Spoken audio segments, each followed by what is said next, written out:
Alhamdulillahi rabbil alamin, wassalatu wassalamu ala asyrafil anbiya'i wal mursalin sayyidina wa maulana Muhammadin wa ala alihi wa ashabihi ajmain. Pertanyaan dari saudari LN.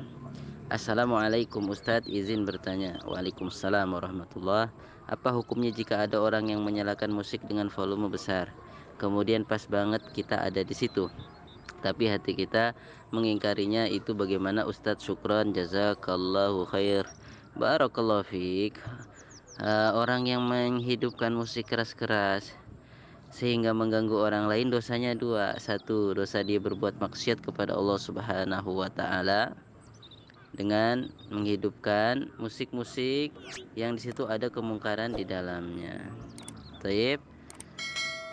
Kemudian mengganggu orang lain, itu dosa yang lain, mengganggu orang yang lain.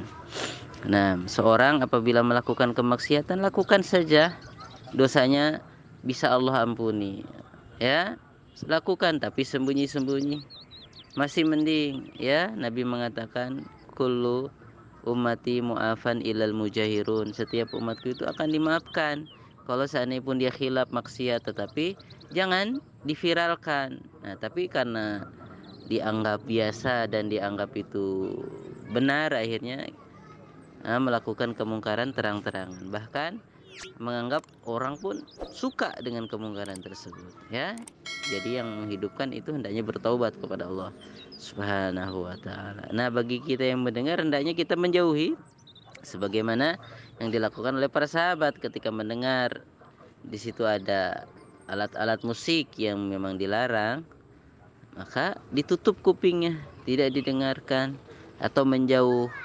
Ya, diupayakan kita menjauhi dari tempat tersebut. Tetapi apabila kita memang harus di situ, ya kita harus tetap mengingkari dengan hati kita. Nah, ya kalau bisa sih asalnya kita mengingatkan saudara kita tersebut agar tidak melakukan hal tersebut, nyetel keras-keras, karena mengganggu orang lain. Ya, man ra'a minkum munkaran falyughayyir bi yadihi fa illam yastati fa bi lisani fa illam yastati fa bi qalbi wa dzalika adhaful iman. Jadi orang ketika melihat kemungkaran hendaknya langsung dirubah dengan tangannya. Kalau nggak sanggup dengan mulutnya, dikasih tahu dengan hikmah. Ya, nggak bisa juga, ya udahlah kita ingkari dengan hati kita. Ya, jadi sudah yang harus dilakukan bagi yang mendengar, menghindari, menjauh. Kalau memang bisa, kalau memang harus di situ, ditutup kupingnya sebisa mungkin, intinya tidak mendengar hal tersebut, diupayakan. Nah, dan harus diingkari oleh hati kita. Apabila kita ikut larut bahkan suka, nah ini yang berbahaya. Keimanan kita bisa hilang nanti, ya. Wadzalika adaful iman. Jadi iman yang paling lemah kita mengingkari dengan hati.